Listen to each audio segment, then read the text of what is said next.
Stop. Before you do anything else today, stop. Because what you're about to hear might be the most important thing you've ever learned about your cat. Not from a vet, not from a book, from someone who's watched cat owners, good, loving, dedicated owners, accidentally hurt the animals they adore. And the worst part? They never even knew. You love your cat. That's not in question. You buy the good food. You schedule the vet visits. You let them sleep on your pillow even when they kick you at 3 a.m. But loving something deeply doesn't protect it. And that's the uncomfortable truth we need to sit with today, together. Because care without knowledge has a cost, and your cat pays it. Here's what nobody tells you when you bring a cat home. The dangers aren't always obvious. They don't bark. They don't warn you. Cats are masters at hiding pain, hiding illness, hiding distress. So by the time you notice something is wrong, really wrong, it's often already been wrong for a long time. That silence, it's the most dangerous thing about them. And I know what you're thinking right now. I know my cat. I would notice. I hear that. I understand that feeling completely. But here's the thing. Every single person who ever missed something critical about their cat thought exactly the same thing. Every one of them. That confidence is natural. And sometimes it becomes the very thing that gets in the way. So let's do something different today. Let's not talk at each other. Let's actually go through this together, mistake by mistake, and let you decide for yourself what applies to your life, your home, your cat. No judgment here. Just real information that could genuinely change things. Maybe even save a life. Your cat's life. That's worth a few minutes of honesty. We're going to cover things that will surprise you. Some will make you nod slowly. Some might make your stomach drop a little. That reaction, that small, quiet, "oh no," is actually a good sign. It means you're paying attention. It means you care enough to hear something uncomfortable. And that already puts you ahead of most people watching this right now. Let's start with something that happens in almost every home. Every single day. You probably did it this morning without thinking twice. It involves water. Something so basic, so essential, that the idea of it being dangerous sounds almost ridiculous. But it is a problem. A serious one. And the science behind it will genuinely change how you look at your cat's bowl. Cats evolved in desert environments. Their ancestors almost never drank standing water. They got hydration primarily from prey. So when you put a bowl of still water in the corner and expect your cat to drink enough, you're asking them to override thousands of years of instinct. Most cats don't drink enough. Most owners have absolutely no idea this is happening quietly, every day. Chronic dehydration in cats leads directly to kidney disease. And kidney disease is the #1 killer of cats over 7 years old. Not accidents, not infections, kidneys. Slow, invisible, silent failure that builds over years, often traced back to something as simple as how water was offered, a fountain instead of a bowl. It could have changed everything. It still can. That's just the beginning. There are mistakes involving food, plants, temperature, stress, things hiding in plain sight inside your home right now. Things that feel harmless because they've always been there. We're going to walk through all of it, one by one. And by the end, you'll see your home and your cat through completely different eyes. Let's talk about food, because this is where most cat owners feel the most confident, and where some of the most damaging mistakes quietly live. You read the label. You chose a reputable brand. You measure the portions. You're doing everything right. Except there's one thing about cat nutrition that most labels will never tell you. And it changes everything you think you know. Cats are obligate carnivores. That phrase gets thrown around a lot, but let's really sit with what it means. It means their bodies are literally incapable of thriving on plant-based nutrition, unlike dogs, unlike humans. A cat's liver cannot produce certain essential nutrients on its own. They must come from animal protein, every single day, without exception. No workaround exists. So when a cat food lists corn, wheat, or rice as one of the first 3 ingredients.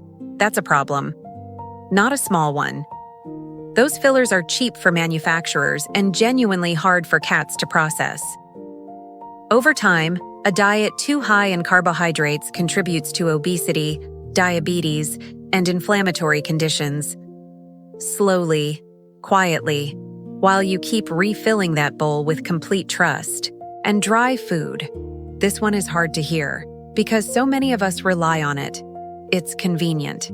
It doesn't spoil. Cats seem to like it. But dry kibble is almost always high in carbohydrates and extremely low in moisture. Remember what we said about dehydration? Feeding primarily dry food quietly doubles that risk. Your cat may be slowly running dry from the inside. That doesn't mean you have to throw everything out tomorrow.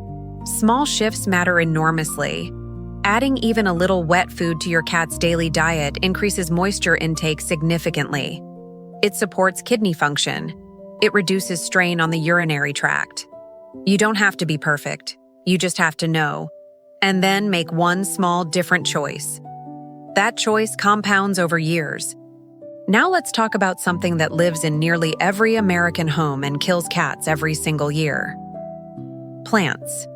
Beautiful, innocent-looking plants sitting on windowsills, hanging from ceilings, decorating tables.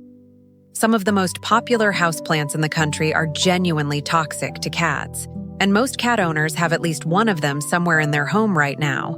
Let that land. Lilies are the most urgent.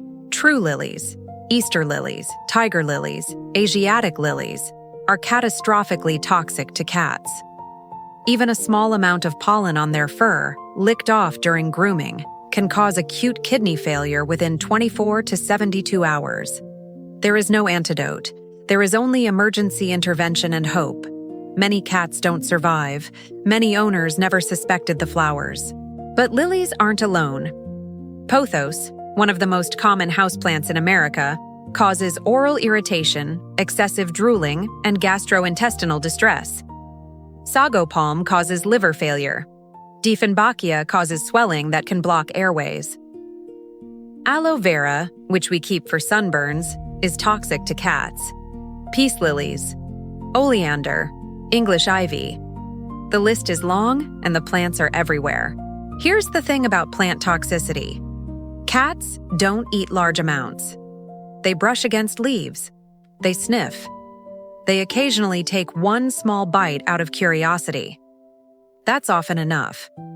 And because symptoms sometimes take hours to appear, owners frequently don't connect the plant to the illness. By the time they do, the window for easy treatment may already be closing fast. So do one thing after this video. Walk through your home slowly. Look at every plant, every bouquet someone sent, every arrangement on the dining table. Cross-reference with the ASPCA toxic plant list. It's free, it's thorough. It takes 10 minutes. 10 minutes that could add years to your cat's life. That's not dramatic.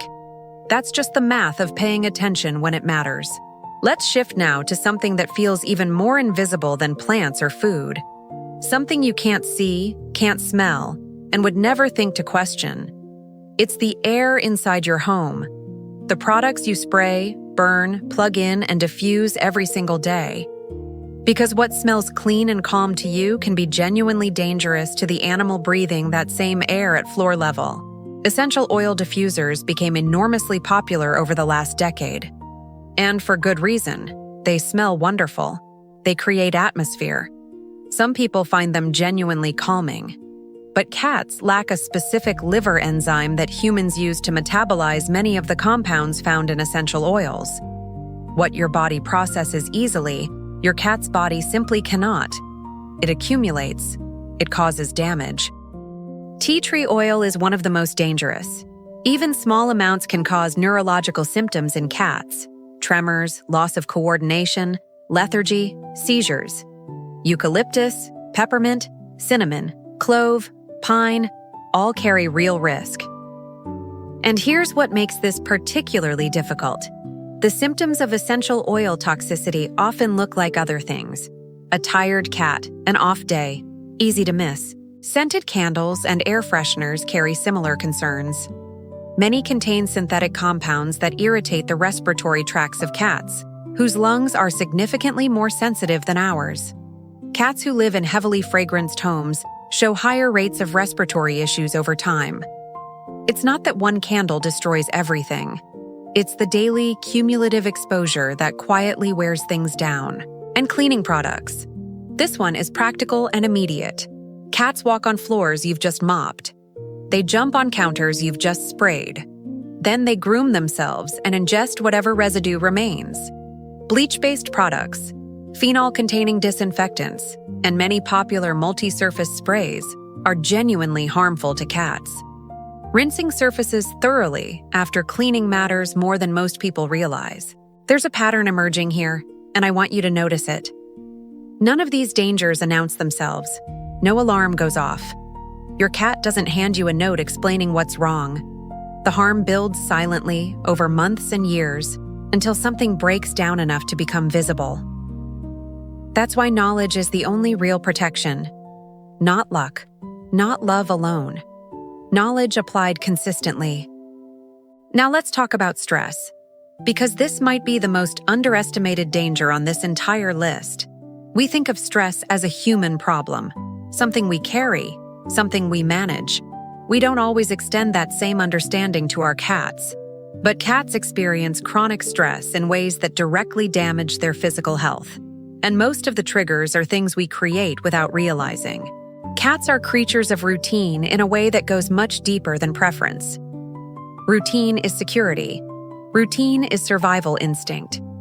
When schedules shift dramatically, when furniture gets rearranged, when new people or animals enter the home, when litter boxes move, these aren't minor inconveniences to a cat. They register as genuine threats. The body responds accordingly, with real physiological stress hormones. Chronic stress in cats leads to a condition called feline idiopathic cystitis, painful bladder inflammation with no bacterial cause. It leads to overgrooming, to hair loss, to digestive issues. It suppresses immune function. A stressed cat gets sick more easily and heals more slowly. And the cruelest part is that the cat cannot tell you what's wrong. They just slowly suffer in silence. The signs of a stressed cat are subtle: hiding more than usual, eating less, using the litter box outside its normal location, excessive grooming in one spot, a change in how they greet you or stop greeting you. These aren't behavior problems, they're communications, and learning to read them is one of the most important things any cat owner can do. We'll come back to this.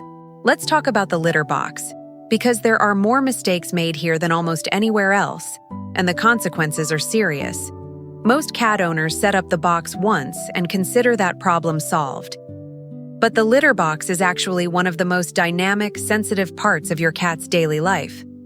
And small mistakes compound into big health and behavior problems over time. The first rule most people break is quantity. The standard recommendation is 1 litter box per cat, plus 1 extra. So if you have 2 cats, you need 3 boxes. Not because cats are demanding, but because territory matters deeply to them. Sharing a single box creates tension, stress, and avoidance. And when a cat avoids the box, they hold it. That leads directly to urinary problems. Location matters just as much as quantity. Cats will not use a litter box that feels like a trap. Boxes tucked into tight corners, closed closets, or loud laundry rooms create anxiety. Cats need to see an exit while they're vulnerable. It's instinct. In the wild, being cornered while eliminating is a death sentence. Your cat's nervous system still carries that ancient instruction very literally. And cleanliness.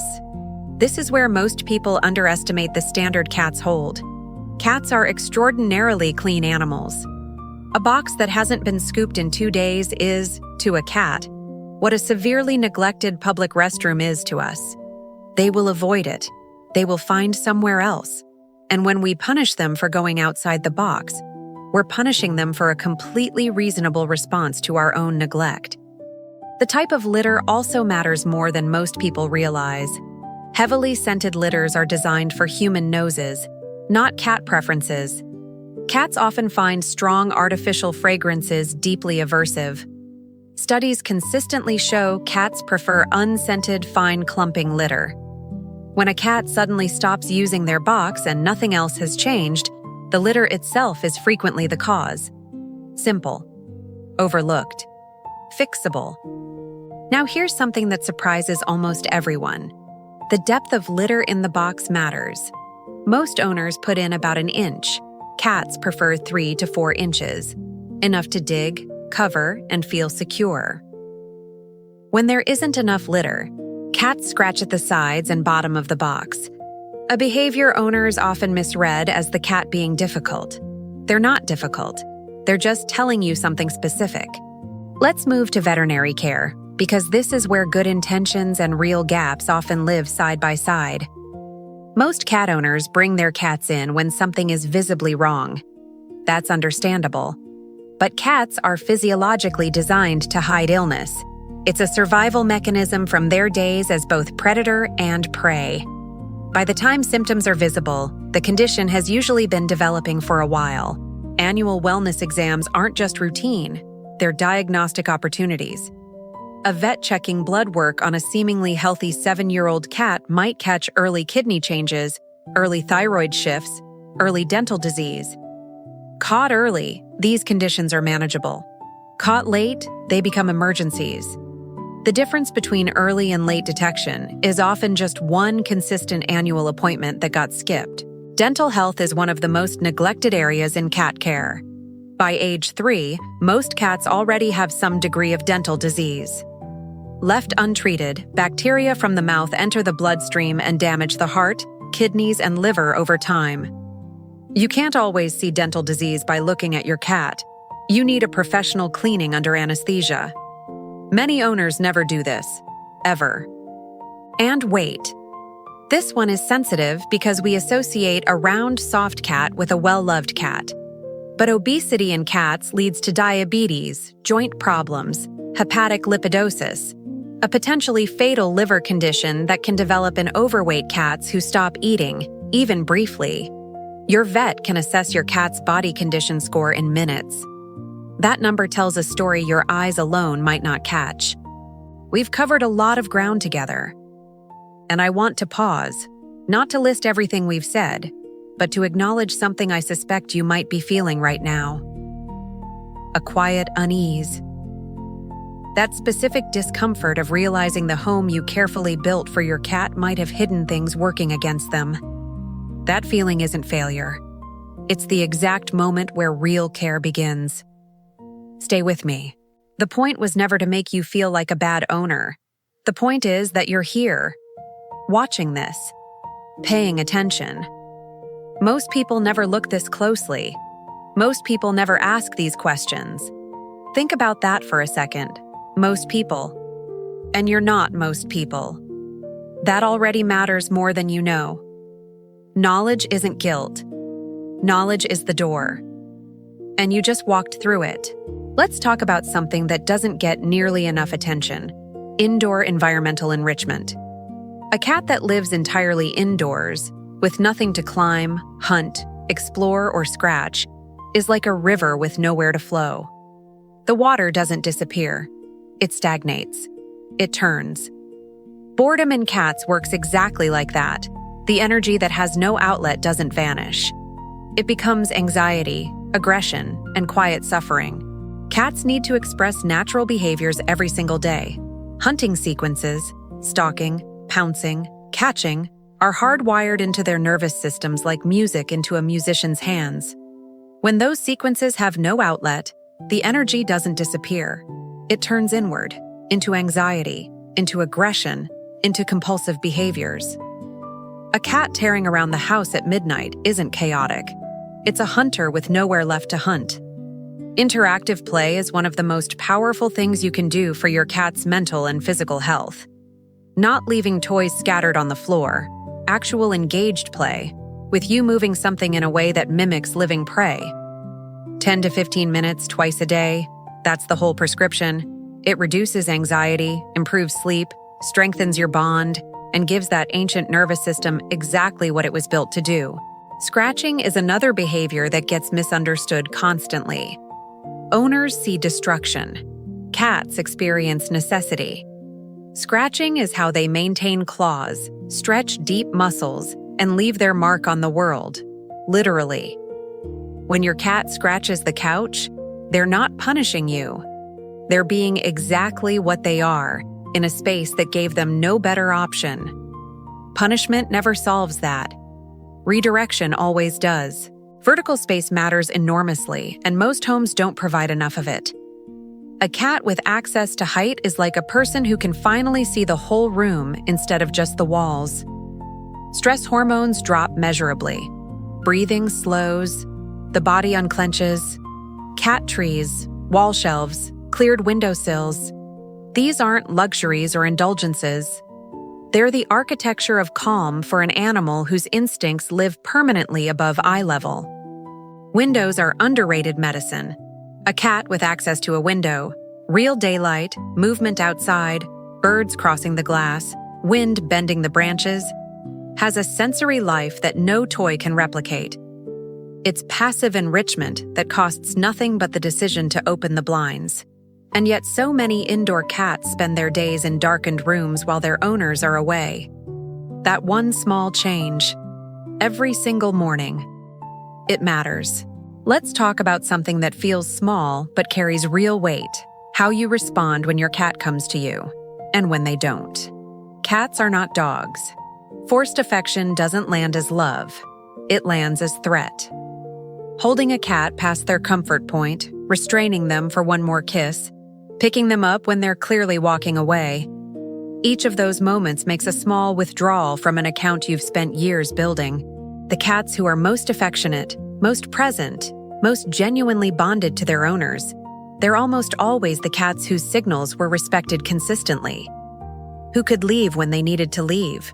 Who were invited rather than captured. That dynamic is built one quiet interaction at a time. It's not dramatic. It doesn't look like much from the outside. But inside that relationship, your cat knows exactly who you are. Let's talk about something that happens every day in millions of homes and almost never gets discussed. The way we respond when our cats are sick. Because the instinct to comfort, to hold, to reassure, that instinct is one of the most human things about us. And sometimes with cats, it works directly against the animal we're desperately trying to help. This one asks something difficult from you. It asks you to love differently. When a cat is unwell, their instinct is to disappear, to find somewhere dark, enclosed, and quiet, and stay there.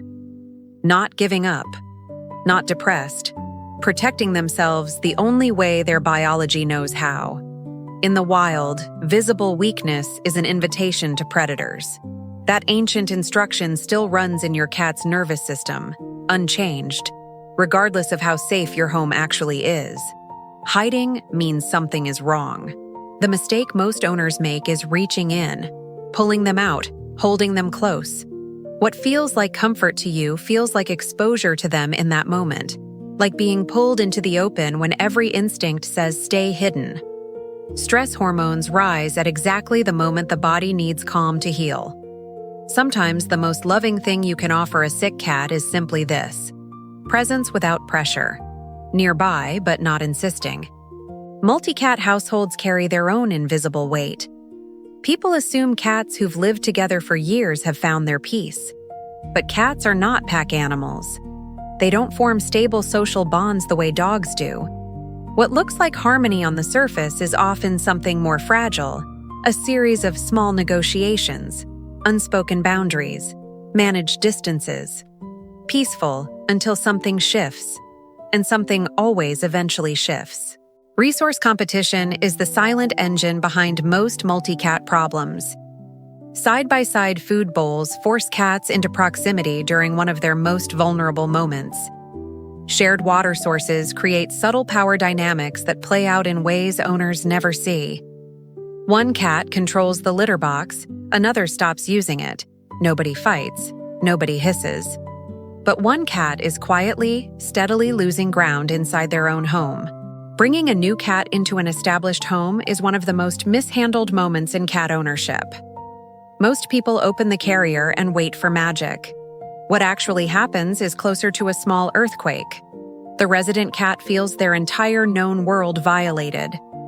The newcomer is terrified and disoriented, and the relationship that crystallizes in those first unmanaged hours can calcify into conflict that lasts for years. The correct introduction takes weeks and feels almost absurdly slow. Separate rooms, scent on a cloth, slipped under a door, meals eaten on opposite sides of that same door, so their smells become associated with something good. Gradual visual contact. Slow, supervised proximity. It feels excessive until you've seen what skipping it costs. In stress, in vet bills, in two animals who should have been friends living like strangers under one roof. Cats grieve. This still surprises people, but it shouldn't. When a companion animal dies, when a familiar person leaves the household, when a routine collapses, cats feel that absence with their whole bodies. They search. They vocalize at odd hours. They sit in doorways as if waiting. They stop eating. This is not confusion. This is mourning. And it deserves to be met with patience, not dismissed as strange behavior. Grief in a cat looks almost identical to illness, and sometimes it becomes illness because loss suppresses immunity in measurable ways. What a grieving cat needs isn't distraction or a replacement companion introduced too soon. They need the one thing that actually heals.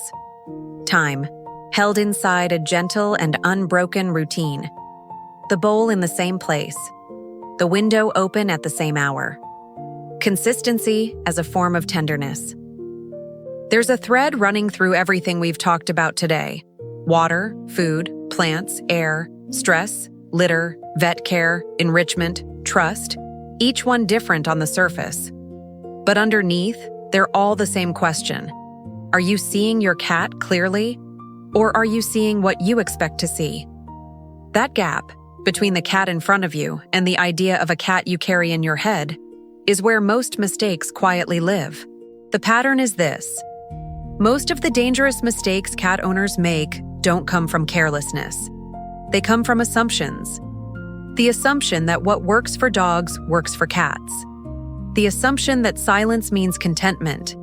The assumption that if something were really wrong, you'd know. Those assumptions feel reasonable. They're built from love. And they're exactly what makes them so quietly dangerous over time. Cats are not small dogs.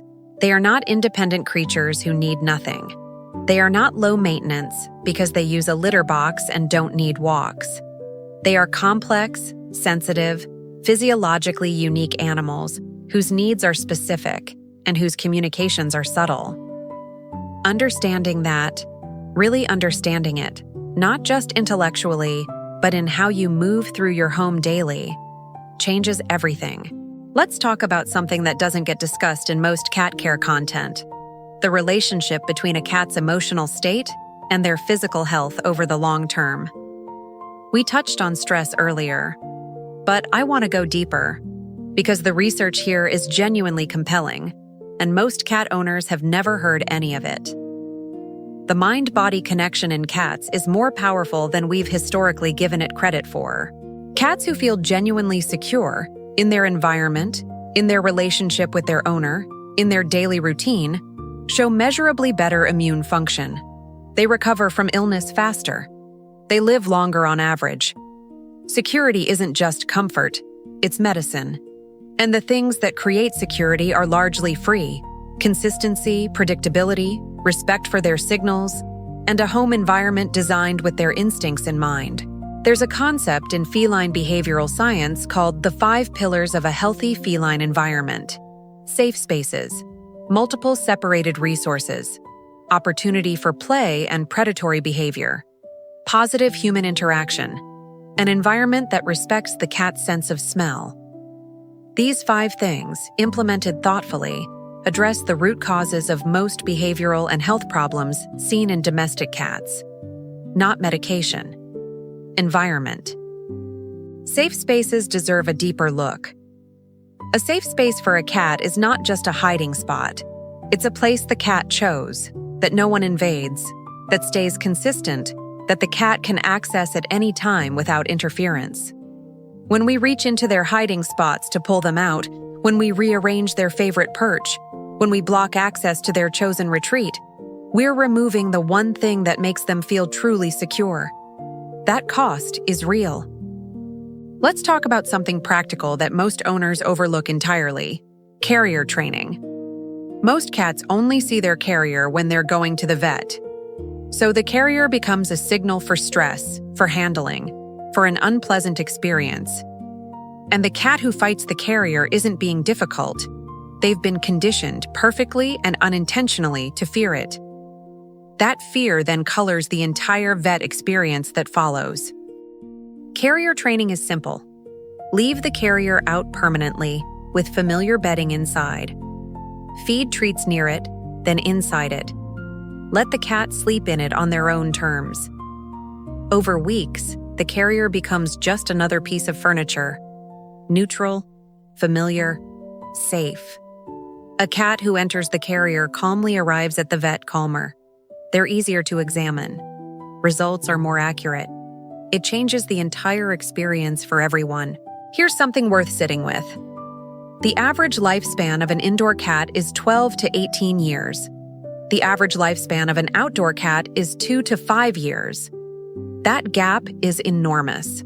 And while indoor life protects cats from cars, predators, and infectious disease, it also creates the enrichment deficit we talked about earlier. The goal is not just keeping them inside. The goal is making inside genuinely worth living in. Because here's what I've noticed about people who stay until this point in a video like this. They're not casual about it. They're the kind of person their cat is genuinely lucky to have. If that's you, if this channel feels like a place worth returning to, subscribe. We're here every single day, having exactly these kinds of conversations. And there's still more I want to tell you. So let's keep going. What separates the cat owners whose animals live longest isn't money. It isn't even instinct. It's the willingness to keep being curious, to treat 14 years of living with a cat not as expertise earned, but as 14 years of paying closer attention. That posture, that quiet humility toward an animal you love, is what we've been building toward this entire conversation. And there's one more layer I want to give you before we close. Let's talk about the mistake that might be the hardest one to hear. Because it's not about plants or food or litter boxes. It's about time. Specifically, the assumption that there's always more of it. Cats age faster than we register emotionally. A cat who was a kitten when your kids were in middle school is now a senior animal with senior needs. And the transition happens gradually, invisibly, until one day it isn't gradual anymore. Senior cats, generally considered to be over 10 years old, need more frequent veterinary visits, not fewer. Their nutritional needs shift, their mobility changes, their sleep increases, their tolerance for disruption decreases. What worked perfectly for your cat at 4 may not serve them well at 12. Aging is not failure. But missing the signs of aging, treating a senior cat like a young one, is a mistake with real consequences. Pain recognition in senior cats is one of the most underdeveloped skills in cat ownership. Cats in chronic pain rarely cry out. They go quiet. They move less. They stop jumping to places they used to love. They groom less, or groom obsessively in one spot. They may seem simply older, slower, less engaged. But slow and disengaged is not always just age. Sometimes it's pain. And pain in cats is very treatable when it's found. Arthritis affects an estimated 90% of cats over 12 years old. 90%. And yet it remains dramatically underdiagnosed because the signs are subtle and because cats hide discomfort so effectively. If your senior cat has stopped using the litter box reliably, stopped jumping onto the couch, stopped greeting you at the door, before you assume it's behavioral, ask your vet about pain. The answer might surprise you. There's something that happens between a person and a cat over many years that's difficult to describe but impossible to mistake when you've felt it. It's a kind of quiet understanding, a rhythm. You know which spot they want to be scratched without thinking. They know the sound of your specific footsteps. They adjust their sleep to yours. That intimacy, built slowly over years of small moments, is one of the most genuine relationships available to us as humans. And that relationship deserves to be protected. Not just with food and vet visits, but with knowledge, with the willingness to keep learning, keep adjusting, keep seeing your cat clearly rather than through the comfortable lens of habit. The mistakes we've talked about today aren't character flaws, they're gaps. And gaps can be filled. That's the entire point of being here, of having this conversation, of staying until the end. So here's what I want to leave you with. Your cat is not asking for perfection. They never were. They're asking for attention, real attention, the kind that notices when something is slightly off, that responds to subtle signals, that keeps making small adjustments over years. That kind of attention is what separates a good cat owner from a truly great one. And you already have everything you need to be that person. The water bowl, the plants, the litter box, the carrier, the enrichment, the vet visits, the quiet moments of trust built one interaction at a time. None of it is complicated. All of it is learnable.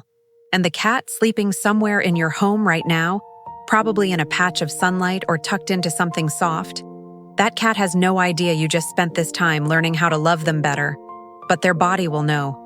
Over time, it always shows.